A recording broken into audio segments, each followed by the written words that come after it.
एक बार मेंस में बहुत बेहतरीन स्कोर आ जाएगा, एक एनआईटी आपका पक्का हो जाएगा बढ़िया, उसके बाद पूरा फोकस आप एडवांस पे डाल दें। Hello my dear students, I am Neeraj Kumar Chaudhary और फिजिक्स टीचर।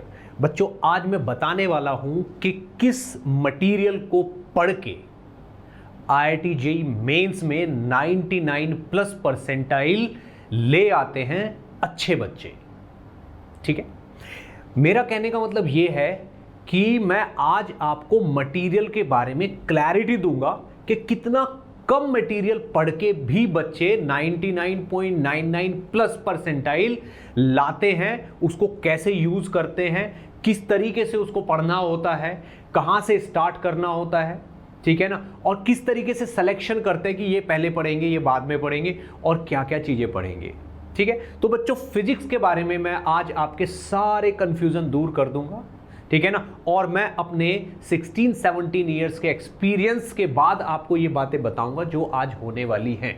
तो हो सकता है आप में से बहुत सारे स्टूडेंट्स के बहुत सारे डाउट्स आज इस वीडियो में क्लियर हो जाएंगे। मैं आपको बताऊंगा कि स्टडी मटेरियल में किस चीज को प्रेफरेंस देना है, किससे पहले क्या पढ़ना है और किस बुक में से स्टार्टिंग का छोड़ना है, बीच का पढ़ना है और लास्ट का छोड़ना है।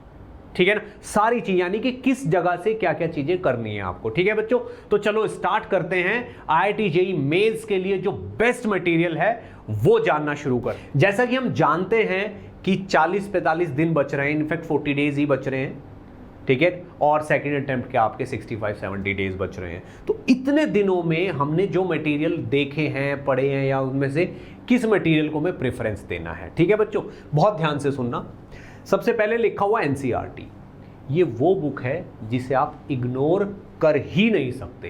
क्यों? क्योंकि लास्ट 3-4 साल से एनसीईआरटी में लिखी हुई जो लाइनें हैं उन पे बेस्ड सवाल आ रहे हैं।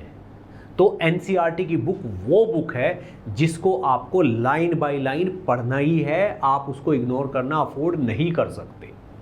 ठीक है ना, और ऐसा नहीं है कि एनसीईआरटी को आपको आज ही पढ़ना है। बेटा, लास्ट 2 साल से आपके पास एनसीईआरटी है, उसे बहुत कुछ आपने पढ़ रखा है और बाकी अब डिसाइड करके बैठोगे तो बचा कुछ अभी आप कर लोगे। तो कॉन्फिडेंस रखिए, बड़े आराम से एनसीईआरटी की एक एक लाइन पढ़ते जाना है, जो भी अच्छा लगे उसको अंडरलाइन कर लो या हाईलाइटर से कलर्ड कर लो।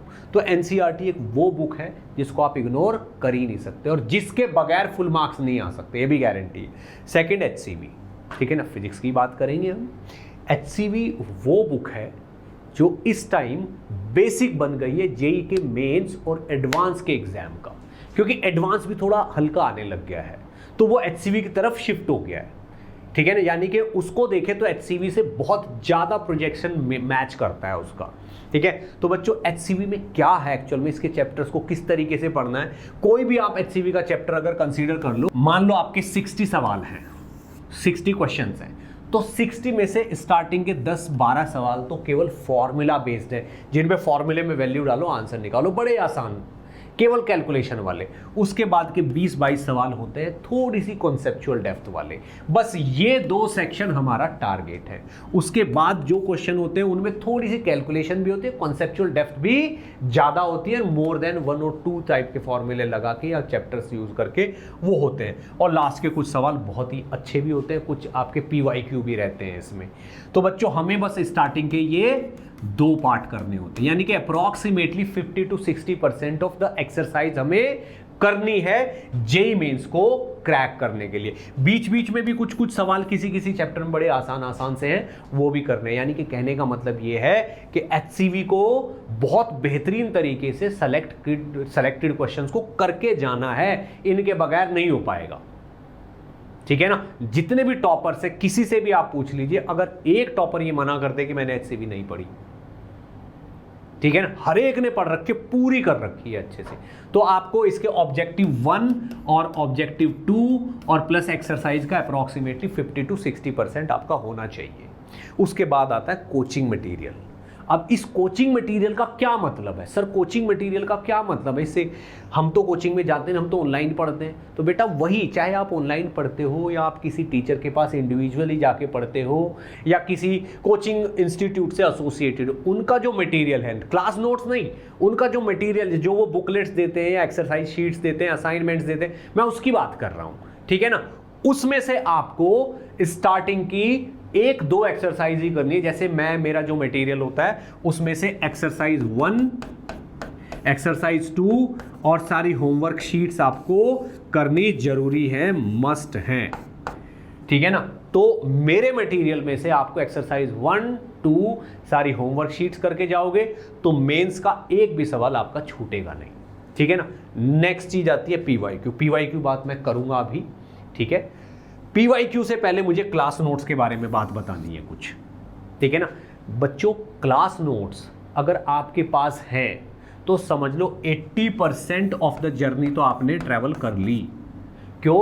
क्योंकि क्लास नोट्स फास्टेस्ट वे है रिवाइज करने का। सबसे ज्यादा तेजी से जो रिवाइज होता है वो क्लास नोट्स की हेल्प से ही होता है। और क्लास नोट्स वो चीज होती है कि जो 2 साल की मेहनत आपको, ठीक है ना, 2 दिन में पूरी दिलवा देगी। अगर आपने क्लास नोट्स 2 दिन में बढ़िया से रिवाइज कर ले तो पूरे 2 साल की मेहनत आपके काम आ जाएगी 2 ही दिन की मेहनत से।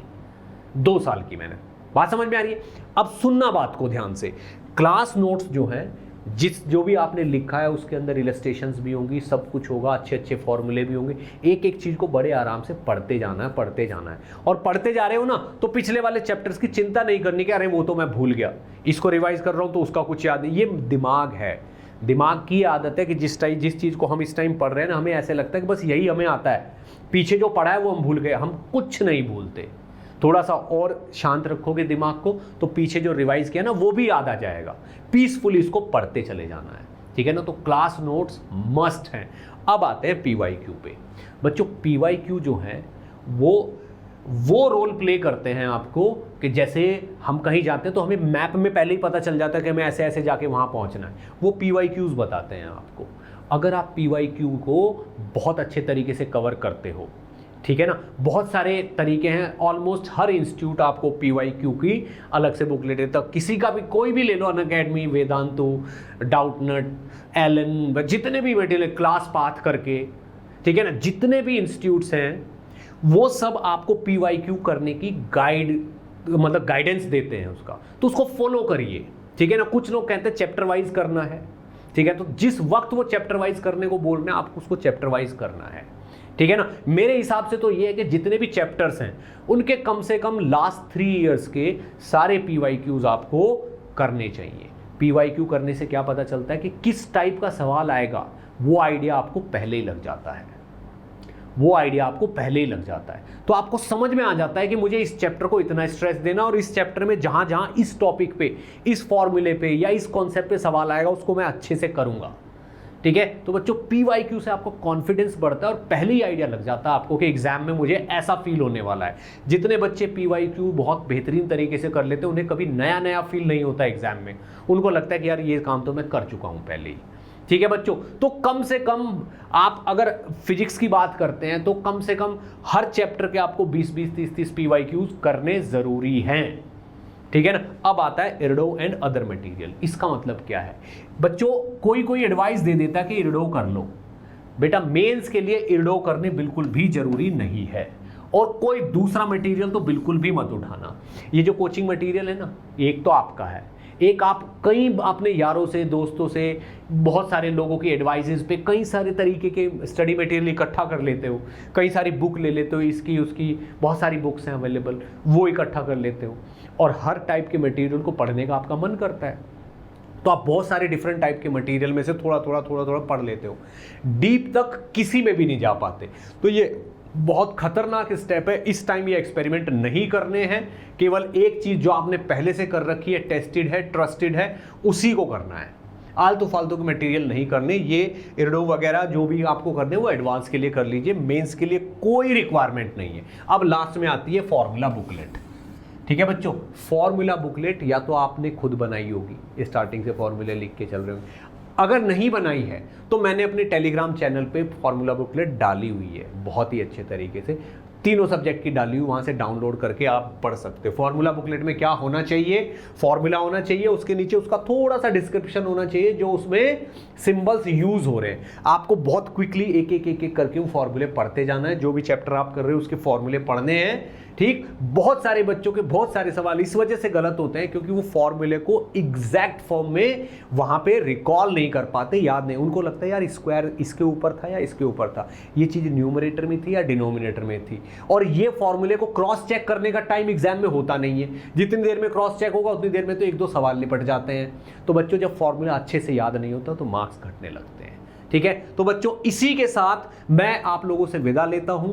मैंने जितनी बातें आपको बताई उनको बहुत बेहतरीन तरीके से आप फॉलो करिए, बहुत बेहतरीन रिजल्ट आपका आएगा और मेरी शुभकामनाएं आपके साथ हैं। मैं प्रे करूंगा कि आपके 99+ परसेंटाइल आए, बहुत बेहतरीन NIT या बहुत बेहतरीन रैंक आपको मिले, ठीक है बच्चों। I am always there with you, best of luck. और इस चैनल को प्लीज शेयर कर दीजिए, सब्सक्राइब कर दीजिए और लाइक कर दीजिए। Thank you.